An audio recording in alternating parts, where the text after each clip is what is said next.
What is up, everybody? Today I'm joined by none other than my dear friend, Michael Russo.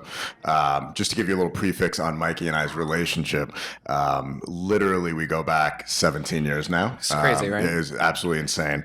And something I always preach on the podcast is you have to go long-term thinking, right? Because so many times people are so short-sighted. And I remember back 17 years ago, neither of us had businesses, and we were sitting at I was about to say Lucky Chang's, but no, that's wasn't Lucky Chang's. P.F. Chang's. P.F. Chang's, and Roosevelt Field Wall. Yes. And we were both maybe 22 years old at the time. Yeah. And it's been a crazy journey because since then, we can proudly call people like Rihanna, Robert Herjavec from Shark Tank, the Jonas Brothers, and so on, your clients. Right. So a little bit's changed. Yeah. So while I give you an intro, if you could just let everyone know who you are, and then we can get into it. So I'm Mikey Russo of Michael Russo Events, and I'm a party planner.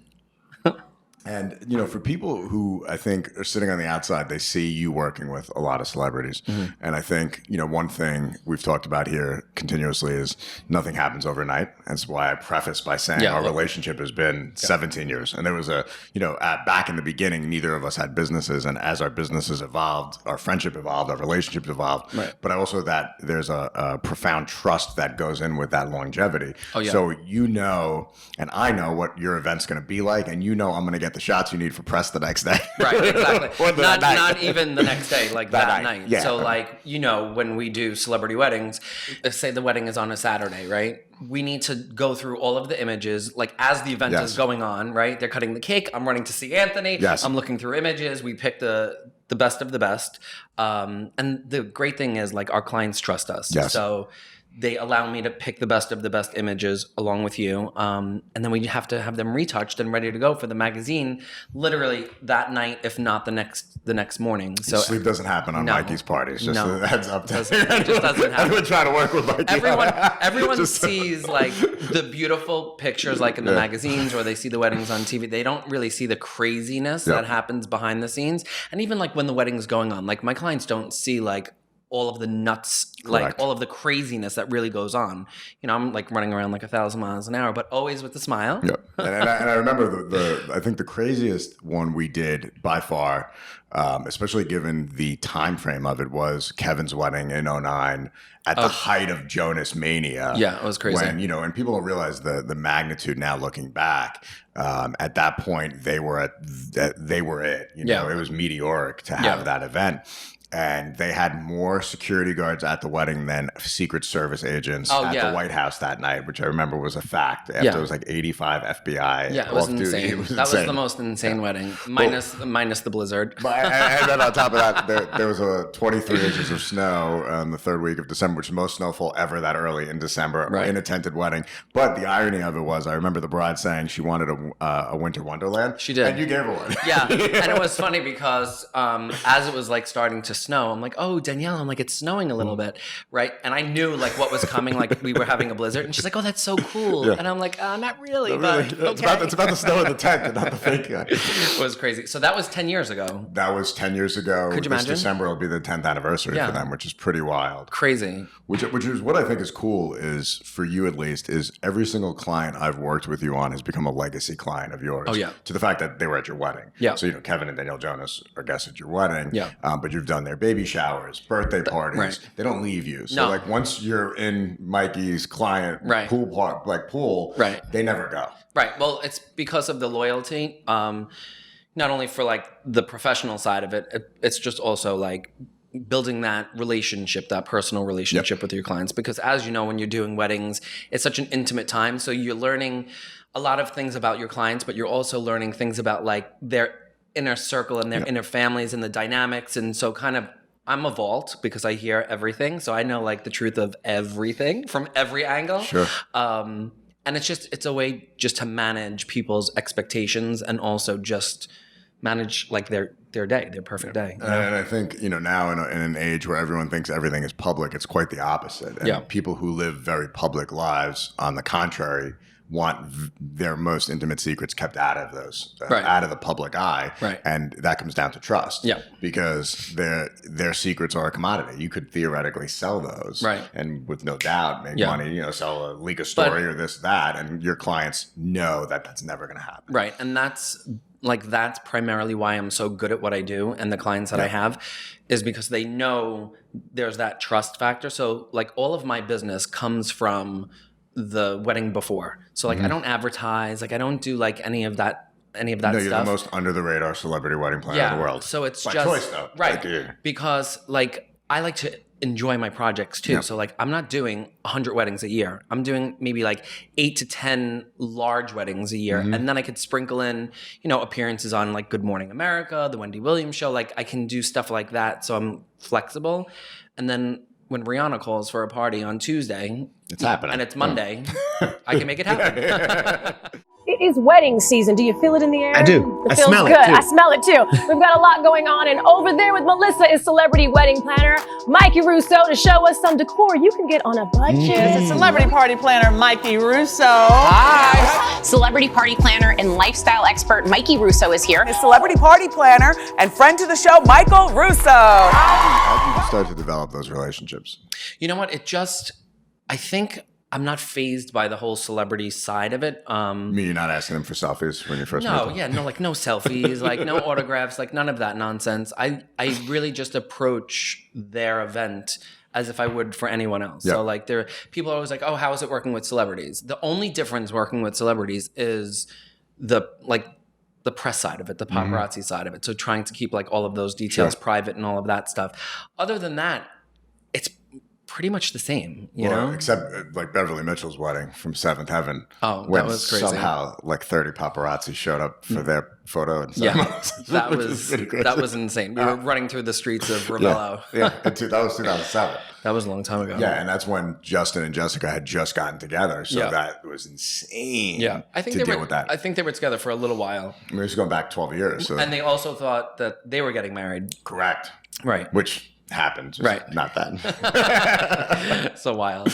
But what would you say, you know, when you're in like these intimate relationships with your clients, what's like the key factor into their world, into the celebrity world, and then gaining that trust and being able to keep that trust? You know, I think like you treat people as you would want to be treated. So like I would never do or expose anything that I wouldn't want done or exposed of me. You know what I'm saying? Sure. Not to say there's anything salacious, Of course. but you know, like just being respectful of each other's privacy and being respectful of, you know, just the relationship and just what's told. And I think that's the key to it. That's the key to at least my success. What are you faced with obstacle wise on some of these events? Depending Paparazzi aside. Yeah, so paparazzi. So I would say like if I haven't worked with the venue before, knowing like the trust factor between them, you know what I'm saying? So like Beverly's wedding in Italy, like I never worked with them before, but they were great. Great people. But it was just like a learning experience just in terms of like making sure everyone signed non-disclosure agreements and all of that stuff. So I would say that's the most challenging part, just not working with the vendor before. What about balancing client expectations then? I think balancing client expectations is kind of simple. Just have open and honest conversations. And if you know something either logistically can't happen or just for whatever reason it won't be able to happen, you have to tell them no. No. That won't happen. I have never told a client no. Like, that can't happen. You figure it out. Yeah, you just figure it out. And if you're willing to pay, it always helps. Yeah. But I mean, that does help. Yeah, that does help. So, you know, we mentioned before, you know, and it's something I think a lot of people in the wedding industry are very short-sighted. So they might say, hey, what can you do for me today? When in a lot of the time it's not, you know, what I do today might lead to tomorrow. So that's why I think, you know, your relationship that we've had with each other, it's my longest standing relationship, bar none, in the wedding industry. I don't think I go back as far as anybody else. And I think it's cool because we both started at that Yeah, point. And then right. now our careers have kind of transcended and followed our paths. But I try to tell people is you have to invest in your future, you know, because that relationship, that simple dinner today, and it might be you calling me up and be like, hey, Aunt, I need you to cover something small for me today. Right. And it may be Danielle's bridal shower or, Right. you know, before the wedding. And then I do that and you go, oh, shit, he did a good job. I can trust him. Right. Now I know he's going to show up professionally. He's going to do a good job. He's going to get me my images without anything in return. And I'm not expecting anything in return. And then it comes back. Right. And I would say that's probably one of the strongest reasons why I have the success I have. I don't expect anything in return from anyone because what I can do for one person, they might just not be able to do. You know what I'm saying? So when you do things for people, don't do it expecting something in return. Do it because you want to do it. And then when you don't have expectations and something happens, it's a nice surprise. Yeah, and I think what is cool is, you know, there's like a quick little story about the Jonas Brothers, which was, for me, that was my, I feel like, pivotal turning point in my career. You know, I was 29 years old. We landed that wedding, cover of People magazine. Yeah, the cover. Which I almost didn't get, except for you, because their publicist wanted to bring in a quote-unquote professional headshot photographer at the time to shoot the cover. Right. And ultimately, we would have shot the wedding. They would have shot the cover. Right. And going back, that was, you know, I forgot how many, you know, and let's preface this by saying this is pre-Facebook, Instagram being all over the place. So getting the cover of People was a massive deal back then. Major. Because 20, 30 million people looked at that. Right. But not only that, that came along with, you know, the pressure of anything being leaked. Correct. So that's why we had so much security. That's why we had, you know, Ohika on lockdown. I remember there was no cell phones. And nothing was leaked from that wedding. I mean, I have that down to a science of like making sure nothing is leaked in that sense for a wedding of that level. But with social media now, it's just so hard. So hard. You know? And it's always the families of, you know, the celebrities, only because they're not doing it for any other reason than they're just excited. So like they'll just post something quickly. And I'm like, take that down. I'm like, who posted that? But once you post something, it's out there. And then they just run with that image, you know?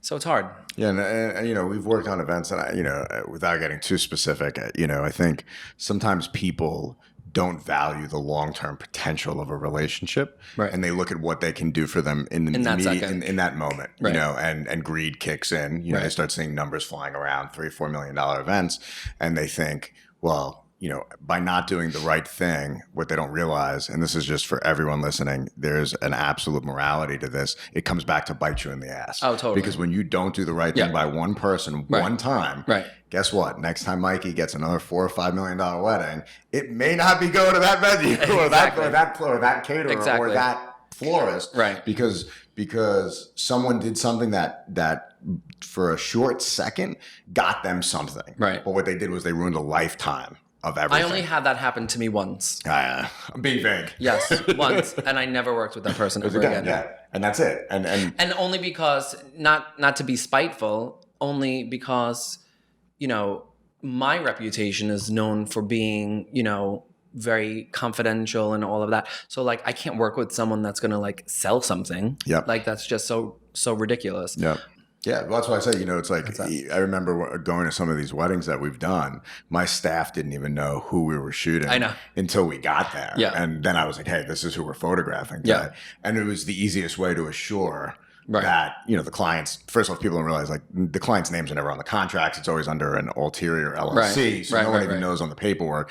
But they didn't even know who we were shooting until we got there. And then they were like, oh, shit. It's like, wow. Who's going to be there? And you know what? There's a level of excitement, too, like, because then you're in one of the most, you know, exclusive parties, you know. Of course, in the world at that moment, and you're like, wow, like I'm doing this, I'm shooting this, I'm working on this, but then that kind of goes away after like 5 seconds, and then everyone's just kind of focused on like what it is. For me, I think the one person I was a little starstruck around was Herjavec, but more so not because of the celebrity, because of I'm always like, I'm in awe of it's like super successful business people. So I just thought it was cool to be shooting his wedding because he's an immigrant. Super successful, and so nice. So I was like, oh shit, like that's cool. You know, whereas being around other celebrities, I think they're just, you know, it's cool. Yeah. I'm also not a pop culture junkie. So Right. for me, it's like, It's funny, like sometimes like I find myself, because I'm obviously laser focused when everything's happening, but sometimes I find myself like looking around and be like, oh my God, is this really happening right now? Yeah. Like, how is this happening? And then I just get back right into like party mode. But you had another massive one recently, which tore down Instagram for a day, I believe. Oh, Jackie O. Oh, Miss Jackie O. It was crazy. Yeah, but we actually had problems with our Instagram page the day after the wedding because it was wild. of the volume. Yeah. And it's interesting to see how that level of celebrity has transcended. Yeah. Whereas I feel, in a lot of ways, Jackie and her sister garner more attention than some people on TV at this point. Right. Especially on social. Well, you know what? I think it's because they're being authentically themselves and they're giving the viewer access to their everyday. Literally. And people can sense when people aren't being like truly themselves. Like if it's like, on Instagram, like with these ads and everything, it's like, oh, buy my shorts, they're just very authentically honest of like who they are, and they're giving you that access inside, which I think people just really enjoy, Yeah, and I think it's interesting that it's the polar opposite of the other events where it was super hush, Super and private, there was literally 500 cameras. Every moment was Instagrammed and Snapchat live. Yeah. The polar opposite. Totally. It makes it, quite frankly, Well, there was has its no own pressure hurdles. in There's no that pressure sense. at that point, Right. because there's no exclusivity. But it also, from a photography standpoint, is a little bit more challenging because everyone had phones out nonstop, and you're trying to get good pictures, and then people are literally sticking their phones in front of your lens. And it was funny, like that day, like I think I may have taken my phone out like 3 or 4 times. Yeah. Because I was just like, there was so many moving parts that I just wanted to make sure that like everything was like obviously on, but everyone had like their phones. Like, You didn't need to at that point. yeah, it was out of control. Yeah. And I think the interesting part about something like that is you see the attention that garners on social. And I've always said you have to be really selective over what influencers you're going to work with because everyone, quote unquote, in 2019 thinks they're influencing something. But I always say like Jackie and Claudia are real influencers. and I also don't want to call them influencers. I feel like they're almost they're celebrities at this point. I feel like they've transcended that influencer world. And they're just so nice. They're just so kind. And like the bond that all of the sisters have together, it's just really sweet. Yeah. And then Zach, of course, we love Zach. Yeah, of course, we have to throw some love to Zach there. The best groom ever. He's so fun. But what do we have? What do you have going on in the project, like in the cooker right now? So I'm working on Rachel Lindsay's wedding. So she was on The Bachelor, and then she became The Bachelorette. So this is a Can pretty. we say where? No. Country of origin? No. Country of destination? I don't know. I don't think she mentioned it yet, but it's not here. Okay. Somewhere tropical. Can we say when? Or by when? In August. Before the end of the year? Yeah, because she I think said the actual date, which I was like stressed out about. Before the end of the year. Yeah. And it's going to be fun. It's such a fun wedding. So they obviously met on the show. Yep. And they're getting married. I think it's like a year and a half later, maybe 2 years later. So like the fans are really excited for them because they have a really great dynamic between the two of them. So the fans are just like super excited about it. And then they're obviously very excited. Nice. Yeah. So it should be fun. On something like that, is there exclusives involved in that? Or? Yeah. So we have an exclusive, which you'll see soon. Okay. Can't give out too many details. Do we know who has the exclusive yet or no? You Yeah. know, but can you say? No. Okay, gotcha. So that's that. I know all of my work is so like hush and private. It's funny. So like I have a home office, right? So like everything is, in my office, right? So, but I hide everything just in case like anyone just wants to like wander. Sure. So like everything's just like in hidden books. You're too funny. Yeah. You're no, it's even. I don't even let Richie in my office. I'm like, what are you doing in here? Get out. Richie? Yeah. When did you feel, I know there was obviously like Joey Fatone was the first big one in 05, right? From NSYNC? 2004. Was it already 04? So that wedding was, so I planned Joey Fatone's wedding. So he's a personal friend. And like prefacing this for people listening now, NSYNC was at the height of the height. This was like selling out stadiums. Yeah, it was like insane. So again, that was kind of like the Jonas wedding, where like the exclusive was crazy. We had to make sure like there was no leaked photos, all of that stuff. But it was easier because it was in 2004. So this was like pre-iPhone, like everything. So that wedding was like pretty epic. So when I started planning the wedding, I was planning it for a friend. So it wasn't like I was planning a wedding for a celebrity. Of course, he was a celebrity and he was probably one of the most famous people in the world at that time. But It was my friend. Prefacing by one of the nicest people in the world, so too. nice. So nice. So like I was planning it for my friend. So it wasn't like I had that pressure of like working with the celebrity and all of that stuff. So as the wedding planning was going on, I'm like, wait, something's different here, you know? So like there was more interest, everything was becoming like really like heightened, like everything was crazy. So that's when I opened my company, right? So post Joey's wedding, I opened my business right from the get-go because I knew there was like something just different about it. So that's when we met then, 2004, because it was literally weeks after Joey's wedding. So I remember telling my boss where I worked at this florist, I said, you know, I'm going to give you my notice. I'm going to, you know, go out on my own and whatever. And not like in a flower like endeavor, like just as special events. So it wasn't like competition by any means. And it wasn't received well, which was a little weird because I was on like Entertainment Tonight. So I got like a lot of praise for planning one of the country's most exciting weddings. So then, you know, I gave my notice and it was just so weird. Like the sense of like, I don't know, like they just treated me differently, which I thought was a little weird. And that went into the reason why I was going to open my own company. Ironically, that company, which we won't name, is not doing very well anymore in the wedding industry. Oh, I don't even know. I don't even know. Or if they even are, it's still around. I have no idea. But I remember him telling me, oh, when this whole celebrity wave dies out, you can come back and, you know, we'll take you back with open arms. And I'm like, oh, okay, great. Thank you. So like in the beginning of my career, you know, that always kind of like stuck in the back of my mind. Like, oh, like that was just such a crappy thing to say. So it was kind of like almost a fuel, you know, that like either things weren't going the way I wanted them, or it was like I wasn't just anticipating like a curve that came along. I would just always keep that in the back of my mind. I'm like, that's just crazy. Because if someone told me they were moving on and like trying to build something on their own, I would be supportive. Like, and from a strict business standpoint, it's, hey, listen, God bless. I'll support you any way I can. Right, because you're going to be a planner, and now you'll send me that work. Right. If I handle it right. Yeah. So essentially, like, you know me, I'm very loyal. So like, I would just give you every job. Like, you don't need to interview you. Like, my clients don't need to see your work. Like, it is what it, like, I'm literally just giving you this job. So, it didn't work. So I would say like 6 months later, my first event that I did on my own, and I was with business partners with Joey's wife, Kelly, my friend also. Our first event was with Ashton Kutcher, and we did this whole charity event, and it was like beyond amazing. But at the charity event, I met like Kathy Griffin, Shaquille O'Neal, but I'm meeting them in a different way because it was Joey Fattone's wife's business partner. So that wall of like being guarded was gone. So and now these people are inviting you into their homes now, which I mean, again, you're decorating their houses for Christmas. Right. So like that first year I did Shaquille O'Neal's house. I did Kathy Griffin's house, Emmanuel Shrieky from Entourage.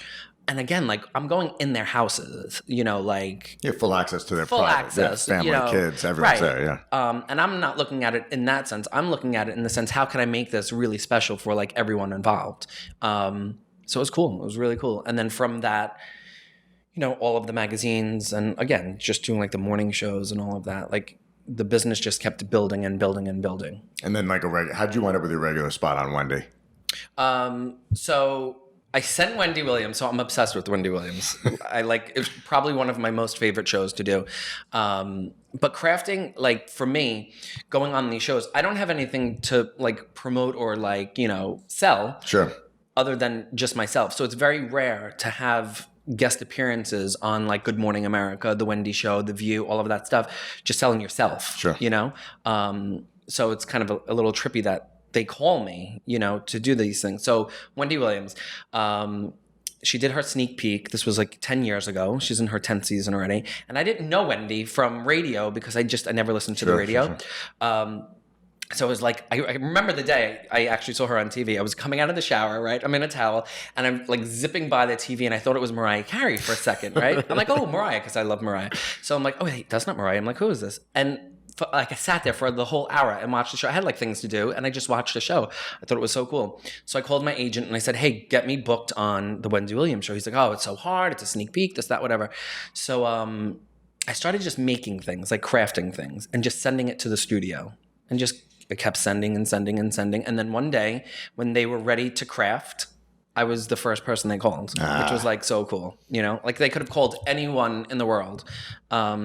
So on her show Crafting, she has me and Martha Stewart, which is like amazing company to be in, you know?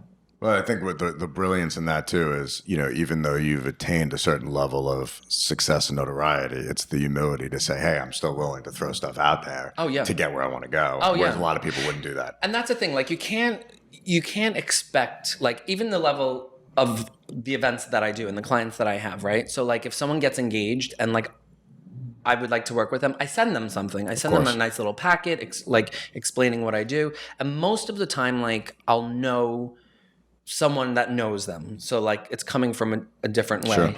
Sure. But you can't just expect things to fall in your lap. And if something isn't happening, make it happen. And I think that's primarily why I've had so much success on the TV side, because I've been like persistent about it. Sure. You don't want to be annoying, you know, but you just have to be persistent in a positive way. I mean, even for me, like, I mean, I remember when I found out Nick got engaged, like, I'm definitely calling, you know, I'm going to try. Yeah. What do I have to lose? Yeah. You know, I mean, the family was happy with us. And yeah, for sure. It may not have panned out. Right. But shame on me if I didn't at least reach out to you and be like, hey, Mikey, how are we going to get that? Right. How are we getting this one, you know? Exactly. What doors do we need to knock down? Exactly. And sometimes it's just not possible. Yeah. Because, you know, for his camp wasn't handling it. That's where the relationship is. Her camp was. And which is like totally understandable. And there was like no hurt feelings. Like, of course not. I wanted them just to have their best possible event. Of course. But hey, we had to try. I could have given them the same event, if not better. But I obviously just want them to be happy. They had gorgeous pictures, but shame on us if we didn't at least try that. Yeah, you know? Of course. And the same thing, like, look, we did a number of weddings that Justin Timberlake was at. Ultimately did not get Justin's wedding. Right. But we tried. Right. And it didn't work out. But hey, we tried. And, you know, it was nice because it was one of their very good friends produced their wedding. So again, like, you know, someone that they knew very close to them produced a beautiful event for them. Yes. And it was nice. It was gorgeous. Yeah. I mean, of course I would have loved to do it. Of course, yeah. But, you know, no hurt feelings again. No, of course. Yeah. And I think, you know, but just the sheer fact of always consistently trying, like, you can't just rest on your laurels and think that these people are going to beg you to come do you. No, you have to reach out and say, hey, look, I'd love to work with you guys. Right. Is this even possible? Right. And sometimes the answer is going to be yes. Right. Most of the time it's going to be no. But, you know, especially at that level. Right. You know, I mean, I don't think people realize you know, just from being around them, and I know you can attest to this, I think people just think it's that easy. There's so many layers before you actually get to the celebrity, between the lawyer, the publicist, the agent. It's funny because, like, on my side of it, like, I'm going directly to the celebrity because either, like, I know them. So, like, I did Robert and Kim's wedding, right? Yep. So when Emma got engaged, I said, oh my God, I'm like, I would love to do her wedding. So then I did Emma and Sasha's wedding. So, like, there was that familiar face of course. Oh, you did their wedding. It was so beautiful. Like, let's talk, you know, but I didn't assume I was doing their wedding. Of course. You know, and it's funny, like for me last year, I tried to get, when John Cena got engaged from WWE. Yeah. I knew somebody at WWE on the phone with them the next day. Hey, who do I need to contact? I know. And let's get it. Now, obviously the wedding got called off. I know. But, and I saw Nikki at Emma's wedding. It was like 2 months before. I'm like, oh, are you excited for your wedding? And she's like, yeah. But hey, listen, that phone call led to the name of a publicist, which led to the possibility of like, hey, I threw it out there. Hey, if they need a photographer, and I had the connection, this person introduced, and I didn't get it, and the wedding got called off anyway, so it doesn't matter. But you got to keep putting it out there and never stop, because they're not typically going to knock down your door. You have to knock down theirs. Right, exactly. And it's funny when people say like, oh, wow, you're so successful at such a young age. Oh, you're so successful, right? People assume like the success is like based on, you know, the celebrity or the price tag that comes with it. For me personally, my success, I base on like my happiness level of like, am I happy doing what I'm doing? Does this bring me joy? Does this make me happy? And yes, all of these things, you know, make me happy, and I do what I do because I love it. It's not because of the money. It's because of I truly love what I do. And in turn, that's where all of the other stuff will come from. You know what I'm saying? And I think the interesting thing is too, if you were to do a wedding every weekend, that would probably shift. Yeah. It would just be work. Yeah. You know, which you could. And I know, should you choose to. And I know it would shift things.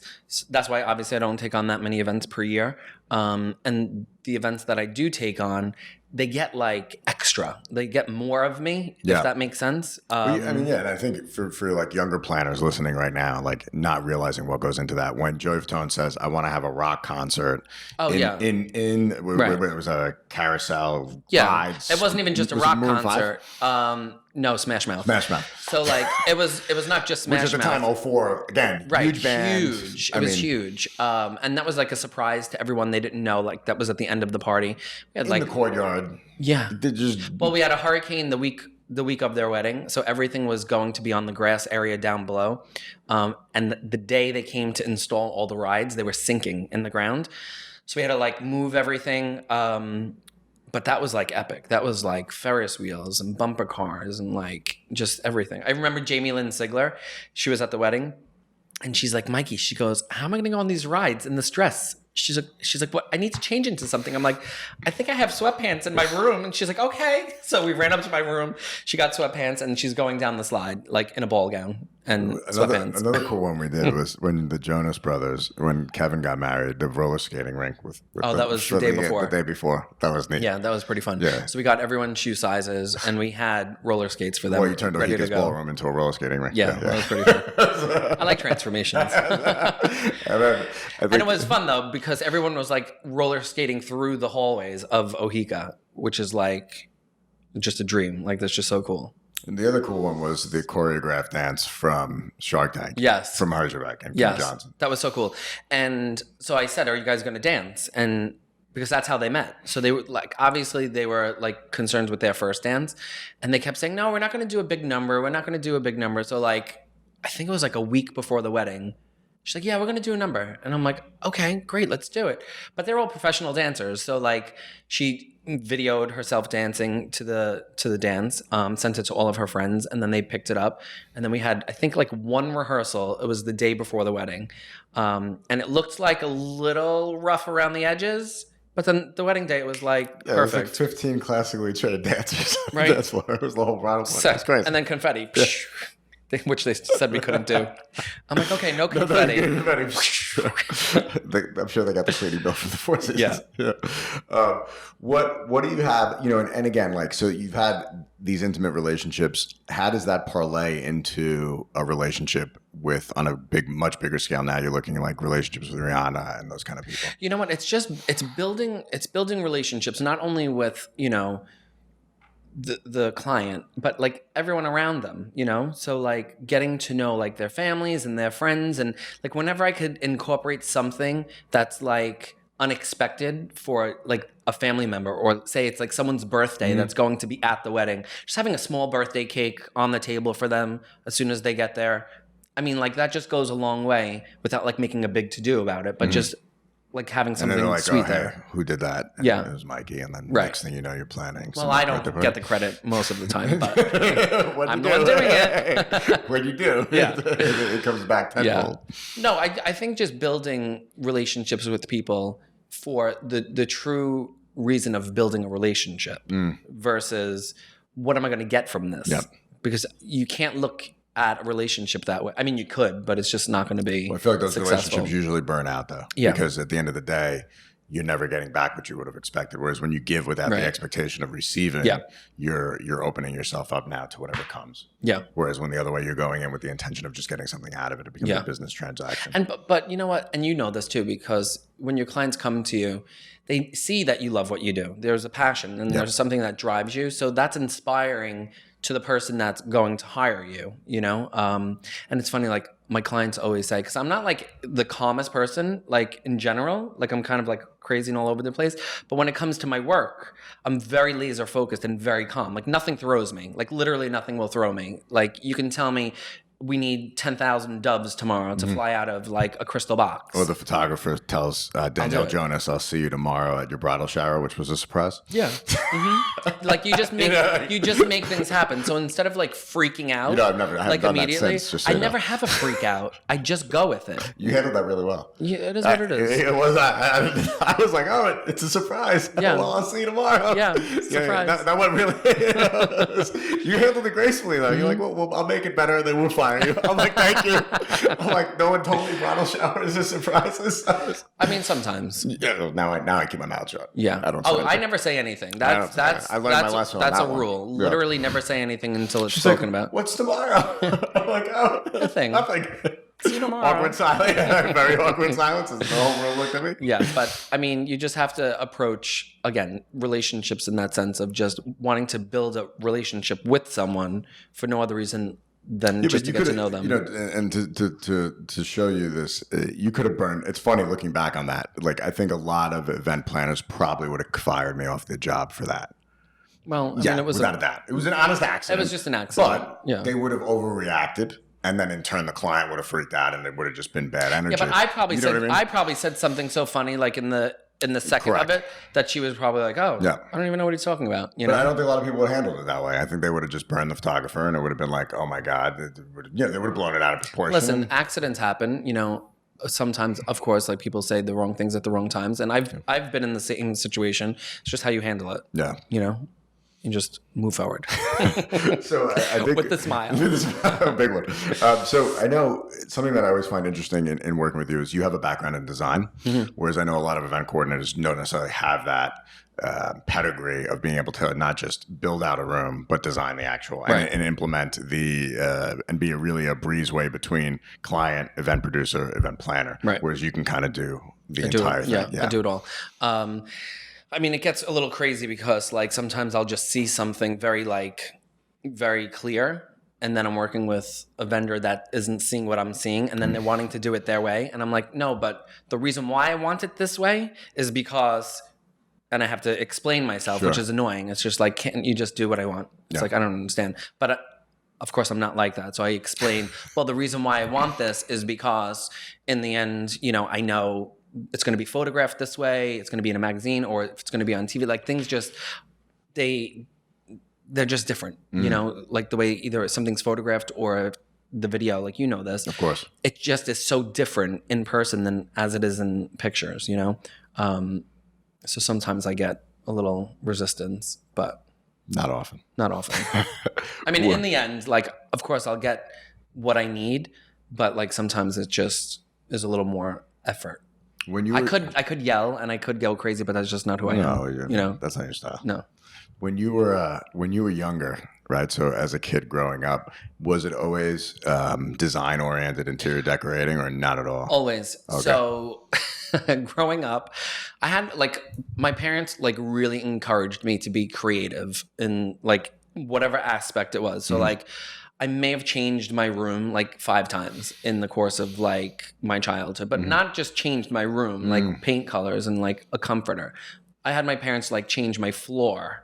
Like I didn't want a wood floor. I wanted travertine marble, and my parents did it, you know? So they were just always like very encouraging of it.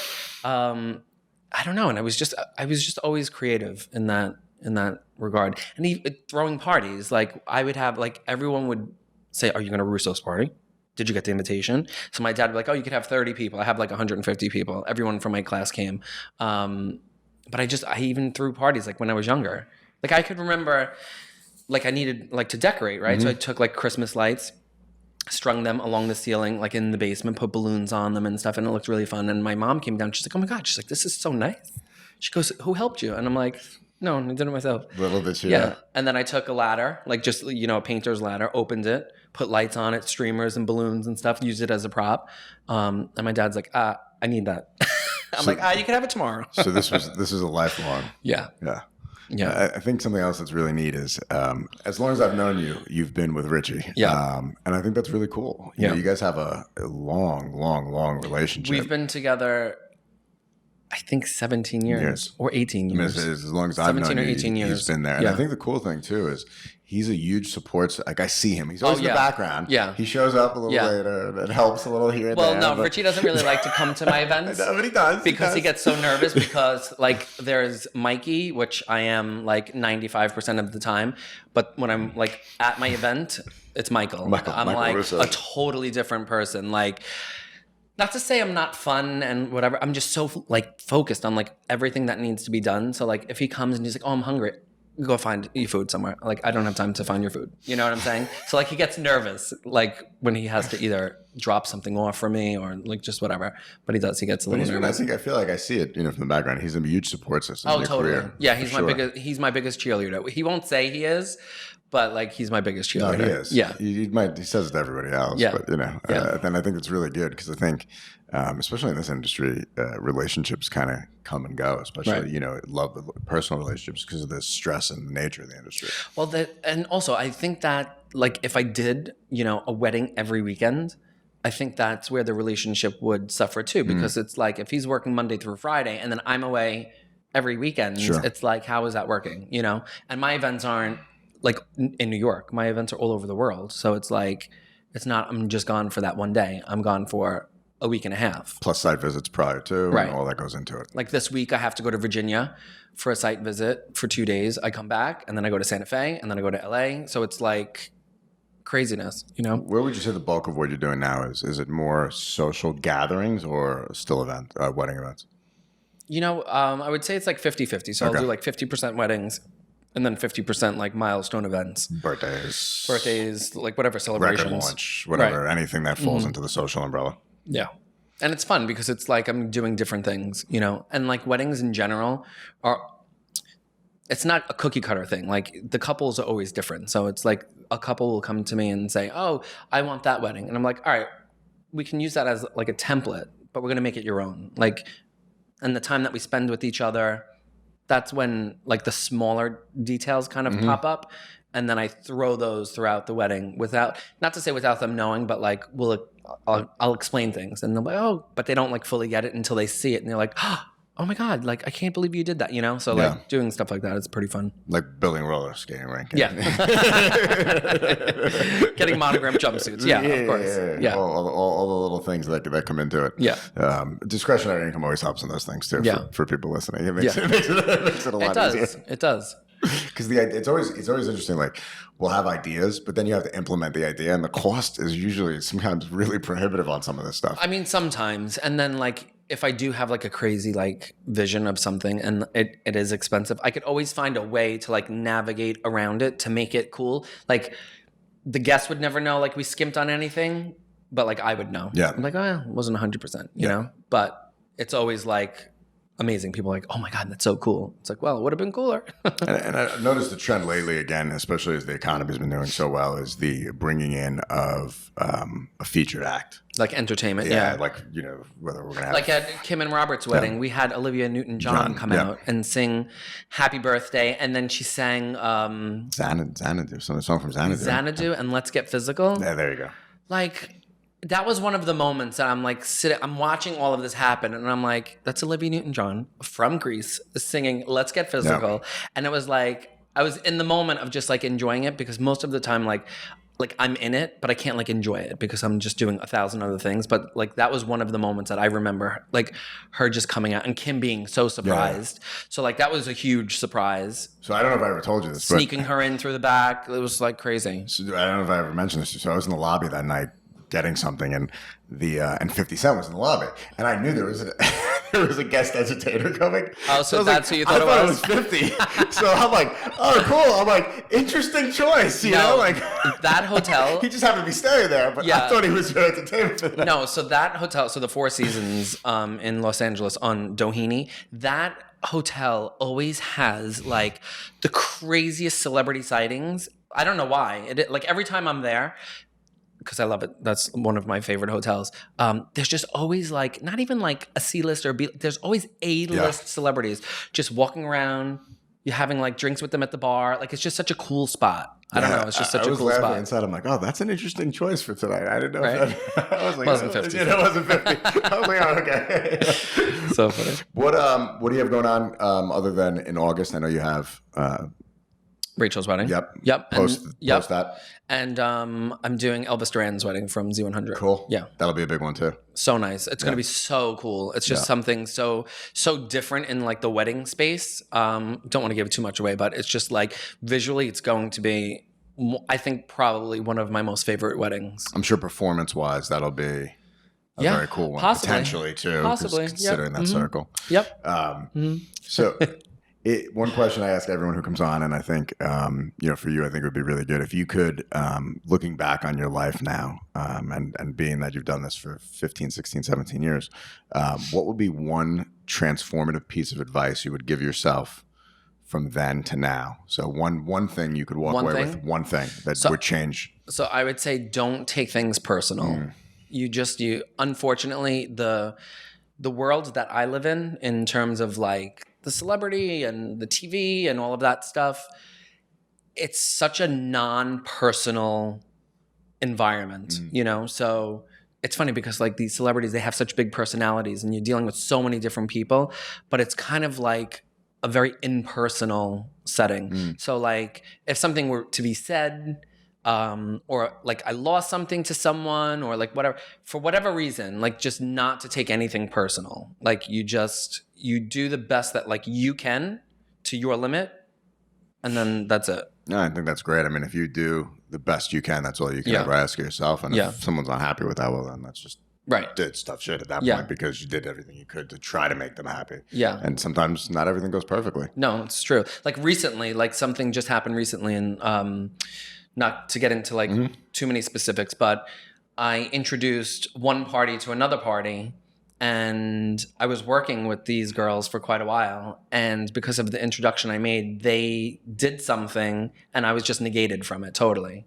And it was like, wait, how did that just happen? Like, it was so weird. Yeah. Again, not taking it personal. I told myself that, but that was the one time I felt like it was just a sting. I'm like, shady. That wasn't normal, but whatever. You learn from your lessons. Yeah, just getting mad at what's it actually gonna do at the end of the day is nothing. Yeah. So I lost steam for like 5 seconds and then carried on. And one other thing I noticed in my Amazon feed popped up the other day was your TV show. Yeah. So Mikey Saves the Date is available now on Amazon. Take it off. I can't. Time to call Mikey Russo, Wedding Planet to the Stars. Welcome to paradise. I love it. I know we live in a day and age where everyone wants their own reality TV show. Yeah. First off, like massive undertaking. Oh, huge. My life was on hold for like 9 months. I mean, I was privileged enough to like be a little bit involved with like 2 of the episodes. What a fucking huge time. It's crazy. It was insane how much time went into each of those. Yeah. And I saw your life literally get put on hold. Yeah. It was challenging, but it was funny because I enjoy the TV side of it and I love the weddings. So if I didn't like one or the other, it would have not worked. Like it just would not have worked because there was just, it's like 20-hour days, like no joke. And like when the cameras... And people think your initial season, you get rich. No. There's a big, like, set the record straight here, Mike. What goes on your original season? And like for the money side of it, like I didn't do it for that reason. Like I did it really because it was just such an exciting like journey. And I was honored to have like my own show. Who could say they had their own show, It just was on the wrong network, which was unfortunate. But I was very clear from the beginning that like I didn't want to do anything contrived. I didn't want any setups. Like there was nothing like behind the scenes. Like if we were shooting a show on weddings, like the natural drama will come up. Sure. Like just wait for it. Like it will happen. Just wait for it. So I would say like every episode, I can honestly and proudly say that like we didn't do anything to set any couples up. Like it just wasn't that type of a show. The show really was to save people's dream weddings. And, that's what we did. Yeah. It was crazy. From the business side, I don't think people realize how much time you put into shooting one of those. Oh, no, it was insane. So they said... You only see whatever it is, like 10, 45-minute episodes. Right. You don't realize like each episode is weeks of shooting. Oh, yeah. So I can remember the first day going to meet like the whole crew. So that's everyone from like the PAs to like the producers, it's just everyone. So like I walked in the room, there was like 40 people and I'm like, oh my God, this is so weird. So I went to go sit down. Like I took a seat on the side. They were like, no, Mikey, you need to sit in the head of the table. So it was just like very overwhelming. And then, so they were showing me the board with everyone's titles on it and then like the couples and like just the shooting schedule, and I'm looking at this board. I could not focus on anything else in the meeting. Like I don't even know what happened in that meeting. I was just so focused on like all of the details of it. I'm like, how are we doing this in this short time? Like I don't get it. So it wound up being, it should have been like 6 months, but it wound up being 9 months. And like I knew that it was coming and it was happening, so I didn't take projects on. I had one huge event that I said I need to be blocked out 3 days for it, and I couldn't. They blocked me out for like the day before, which I was like flipping out over, but I made it work. But it was a big challenge. Which is always crazy because then I look at someone like The Rock who shot like 6 movies. It's five crazy. 5 TV shows. Like it's crazy. Yeah, it's literally to crazy. Think about what goes on for that, and it's also the craziness of like, so we meet the couples, Yep. right? We figure out what they want. I put everything together, but then their wedding is like weeks or months later, you know? Mm-hmm. So I was getting confused with like, I'm sitting talking to the brides and like I'm talking to the bride and I'm like, oh, Jenna. And they're in my ear saying, her name is Danielle. Like I was literally so like wrapped up in like just craziness because I was bouncing from like one couple to the next and then drawing. It was just crazy. It was like insane. If the offer presented itself again, would you do it? I would do it in a heartbeat because again, like I enjoyed every moment of it. And it was like I was authentically myself on the show. Like I didn't, like they would have things for me to say, oh, honey. Like I don't say that. So like I would never say that. So when they were like, oh, Mikey, say, oh, honey. And I'm like, no, I don't say that. I'm like, oh, doll. Like that I would say, you know? So like I was just authentically myself. So I think it just worked, you know? What was your greatest takeaway from doing it? My greatest takeaway, just realizing that I was able to like manage like so many different crazy things at once. Cause it wasn't even just like, wasn't like I was just the star of the show. Like I really sat back and like watched like the post edit. Like I watched like how they shot different things. So like I would know like, oh, I can't stand that way. I need to stand this way. Or like, I really like took it in from like multiple angles because that's what I do for my events. So I was just looking at like every aspect of it, you know? One thing you would do differently now if you had the opportunity to do it again? One thing different, enjoy it more. Okay. I enjoyed like the whole process, but like to soak it up, like really to enjoy it. I think that Different would be like network. the only thing. A different network. So FYI was very new at the time. It was only 6 months old. So their hit show was Married at First Sight, Yep. but it wasn't a wedding show. Married at First Sight was like an experimental thing where like strangers meet and they get married the first time they see each other. Great idea. Crazy. Crazy idea, but it was just so different from a wedding show. Yeah. And also follow like your gut. I would like that's my biggest piece of advice I can give anyone. When you say follow your gut, like Follow your gut. did you feel that it was the wrong marriage? You knew it was the wrong. I knew it was the wrong network right from the beginning. I knew it. Although they were completely supportive of like my vision and like what I wanted the show to be. And like, I really had a lot of say in all of that stuff. And like, I was able to say, no, I'm not doing that. No, I think we should do this differently. It was just the wrong network. You know? If that wound up on, let's say, Bravo or TLC, probably a much different story. Probably like more at TLC because like TLC is more like heartwarming and like just uplifting TV. Sure. I would be in season 5 already. And I know it because it was just such a great show. And I'm not saying it because it was my show. It was just a great show in the sense of like, I was focused on like what my bride and grooms wanted versus like, it wasn't my vision of their wedding. It was their vision and I just made it better. Do you feel like it was was there like like the excitement of getting your own TV show kind of did away with not listening, kind of said, okay, I'm so excited, I'm not going to listen to my gut? No. Was that, because it's a big thing. No, I told my production company, I'm like, I don't think this is the right network for my show. And they fought back on you. Not that they fought back. They were supportive and they were listening to me and they heard me. They're like, but Mikey, in the grand scheme of things, you're getting your own show. So like, if you feel like this isn't the right direction or the right, whatever it is, we could always navigate. And is that easier said than done?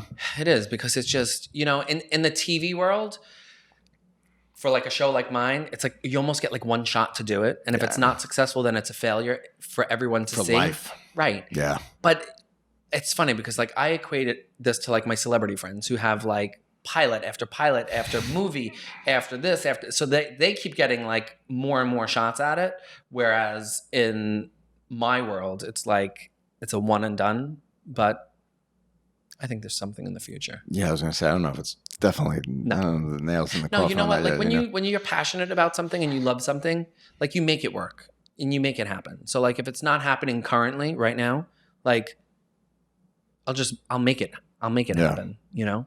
And I mean, look, there's so many. And the other thing about what's really interesting in the time frame that we're in right now is I feel networks are going to be done anyway. I know, it's crazy. Facebook, YouTube, Amazon are all looking for original native content to their platforms.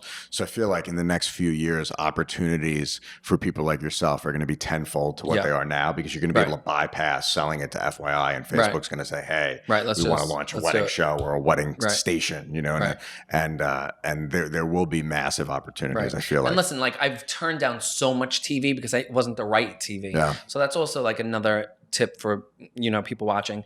Like, don't just do everything, because everything won't be the best for you. You know, so like you have to think of your brand, what you're trying to achieve, what are you building, like what's the goal?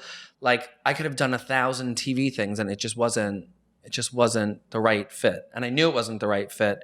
Would have got me more like notoriety and press and all of that. Yeah, but like that didn't outweigh my brand. Yeah, it's interesting. You know? I got to see and listen to Sylvester Stallone's story, and I remember he was offered, I think, $100,000 for Rocky. Really? Yeah, it's a true story. And there was actually a boxer that the story was written after.